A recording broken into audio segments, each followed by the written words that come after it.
Hola, yo soy Fátima Rico y hoy vamos a ver el tema número 2, que es propiedades de las secciones transversales. Vamos a ver centroides y momentos de inercia. Antes hay que aclarar un concepto. Como sabemos, los cuerpos están formados por partículas. Estas son atraídas hacia el centro de la Tierra por la fuerza de gravedad. La resultante de todas estas fuerzas es el centro de gravedad. Este concepto está más relacionado con las masas. Por otro lado, el centroide es el centro geométrico de un cuerpo. Este se puede encontrar dentro o fuera del mismo. ¿A qué me refiero con fuera del cuerpo?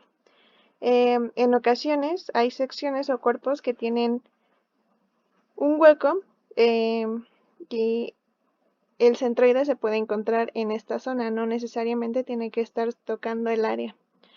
Este punto puede coincidir con el centro de gravedad solo si el cuerpo es uniforme y homogéneo. Existen centroides de línea, de volumen y centroides de área. Para fines de este curso nosotros vamos a ver los centroides de área, que son cuerpos planos y homogéneos como se muestra en la imagen, pero veremos con formas geométricas. Hay distintos métodos para calcular los centroides. Uno de ellos es mediante la integración, que son matemáticas continuas. Se recurre a este método cuando el cuerpo o sección no se puede dividir en figuras geométricas regulares como lo son el triángulo, cuadrado, círculo, etc. Es necesario que sean representadas mediante una función matemática como estas de aquí. Y estas son las fórmulas para encontrar las coordenadas del centroide y sus ejes centroidales. Pero nosotros vamos a ver el método mediante una matriz centroidal, que son matemáticas discretas. Se utiliza para figuras regulares o que se pueden subdividir en figuras regulares como se ve en la imagen. Es importante saber la simetría respecto a ejes.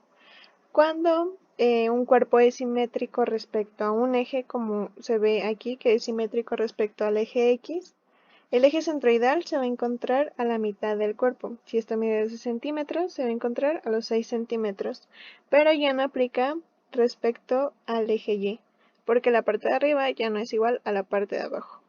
Cuando es simétrico respecto a dos ejes como esta figura, también los ejes se encuentran a la mitad del cuerpo y en el cruce de estos ejes va a estar el centroide. Para este método se utiliza un cuadro o matriz, donde primero se clasifican las figuras, después se calcula el área de cada una de las figuras y se hace la suma. Estas son distancias del eje de referencia al centroide de cada figura respecto a X y respecto a Y.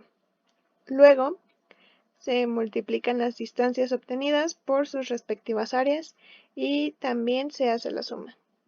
Es muy importante tener en cuenta las unidades que se están utilizando para que después no haya confusión. Obteniendo estos datos se sustituyen en estas fórmulas para encontrar las coordenadas del centroide y su eje centroidal. Es muy importante que las tengan presentes porque se van a utilizar mucho. Hay tablas que nos facilitan el cálculo de los centroides con fórmulas ya establecidas para ciertas figuras. Por ejemplo, para este triángulo, X centroidal se encuentra un tercio de la base a partir del ángulo de 90 grados. Igual para Y centroidal se encuentra un tercio de la altura a partir del ángulo de 90 grados. Anteriormente mencioné la palabra sección, pero hay que profundizar un poquito más. La sección transversal es un corte de 2 dimensiones en una figura de 3 dimensiones.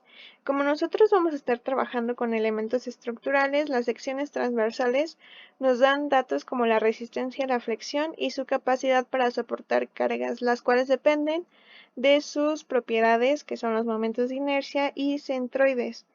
Por eso es importante saber calcularlos, porque nos dan este tipo de datos de los elementos.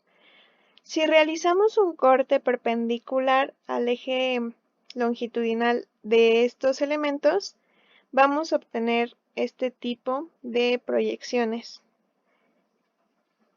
Si el material es homogéneo, el eje longitudinal va a coincidir con el centroide de las secciones transversales de estos elementos.